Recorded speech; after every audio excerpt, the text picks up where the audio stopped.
9, and they most assuredly are against the true Hebrew Israelitish Jewish people that live in that land, and they are working in conjunction with the Vatican to kill them. I agree with that, and that's why I brought up the Khazars and the Mizrahim. I mean, most of the Palestinian people, the native Palestinian people of that region, they have the true Abrahamic blood in them. I mean, they may have converted to Islam, but the blood is blood. They have more Abrahamic blood in them than the people running Israel's government.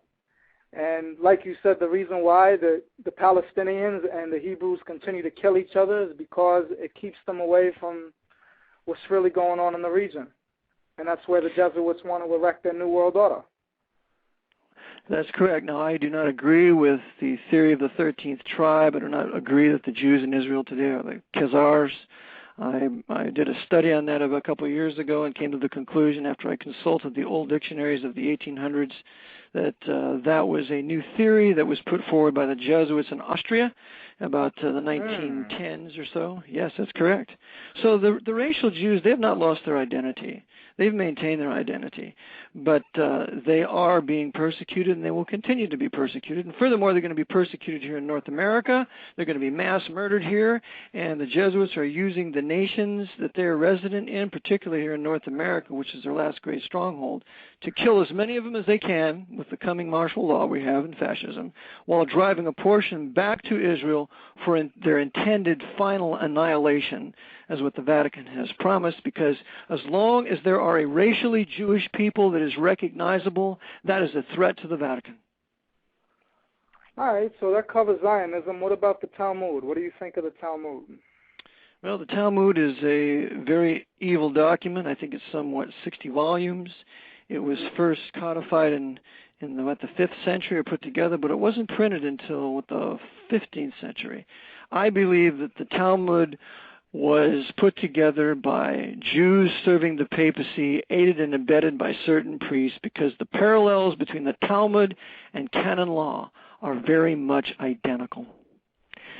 So the doctrines that you will find in the Talmud is really a Vatican supremacy that they're preaching. The hate that you find there is reflected in the canon law. And when the Talmud comes out and calls Jesus Christ a bastard and his mother a whore, and that Christ is boiling in hot fecal material in hell at this moment, then we know that's an evil, wicked document, but it's also intended to create hatred for the average Jew who knows nothing of the Talmud, because the Talmud is a document unique only to the Orthodox Jews, which is a vast minority of the racially Jewish Hebrew people. Nick, hop in, man. All right. Eric, in a past interview of yours that I listened to, you mentioned Dr. John Coleman. I read his book, and it goes into depth about the Committee of 300, and I listened to his lecture. I understand that he was a former MI6 British intelligence agent.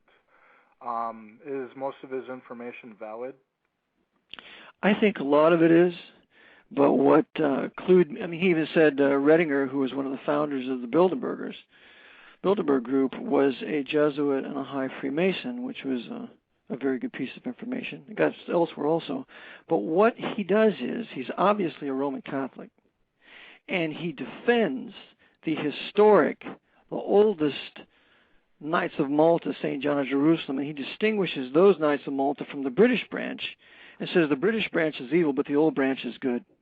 And that's absolutely wrong. All the Knights of Malta are tied together in the Vatican, regardless if it's a Protestant branch, an Orthodox branch, the Orthodox branch that Glenn Horowitz joined. Okay. And that we've had a little go-around about that, because he should not have anything to do with any branch of the Knights of Malta, because they're all tied together in the Vatican. Glenn Horowitz, didn't he print several books about, like, the conspiracy on AIDS and things like that? That's right. It's an excellent book. And he goes after the Knights of Malta in that book, Emerging Viruses, AIDS and Ebola. But then he goes and he joins the Knights of Malta of the Russian tongue, of the Russian language. Well, I show in my book that the Russian language was working in conjunction with the American tongue of the Knights of Malta during the Cold War. And that the Grace Russian Company was working together during the Bolshevik Revolution. Because the Jesuits turned over to to the secret societies. Sure seems that way, and you have the same thing with Sean David Morton. Sean David Morton's a Knight of Malta. And he's a great friend with George Norrie, who was trained by Jesuits at the University of Detroit Mercy. That's why those guys won't entertain this topic on their show. Right. And then as far as Carol Quigley goes, he was a member of the CFR, professor at Georgetown. He awarded Bill Clinton with becoming a Rhodes Scholar. What does it mean to be a Rhodes Scholar? Well, as a Rhodes Scholar, you're going to England and you're studying at Oxford, and you're being groomed to participate in the world government that the Jesuits have established. Now, we must remember that Cecil Rhodes was a high-level 33rd degree Freemason, along with Lord Milner, Alfred Milner, and Cecil Rhodes is quoted as saying that he was the Jesuit general of the Round Table, and that he patterned the Round Table after the Jesuit order. Cecil Rhodes is the one that founded the diamond mines in Africa. He's the one that started the diamond trade in Africa, right? He stole them. He stole them from the Protestant white Boers, and in the Second Boer War. That's when they destroyed the Transvaal. They destroyed the Orange Free State. They killed over 100,000 Boers. They killed 30,000 women and children in concentration camps. It was a savage murder of historic white Anglo-Saxon Protestants in southern Africa. When they destroyed the Transvaal and the Orange Free State, then they created South Africa, and that's when Rhodes stole the diamond mines. And then turned them over to the Oppenheimers however many years later. Yeah, well, the Oppenheimers are Jews working for the Pope, and Knights of Malta, I have some documentation that the Knights of Malta run the De Beers. Wow. Yeah. Okay. The Knights of Malta run Goldman Sachs, yeah.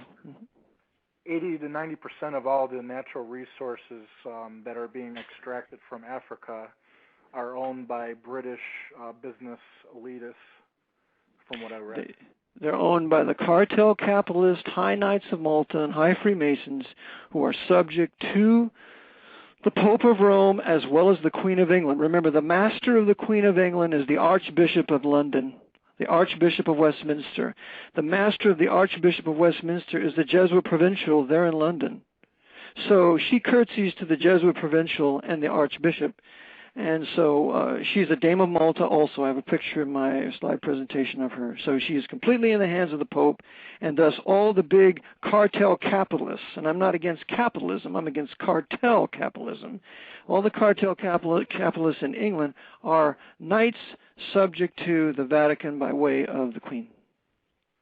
So how did Bill Clinton come to power when in his college years he was the stereotypical hippie, barely showered, shaved, slept outside, long-haired party animal? How did he become, a powerful figure in society?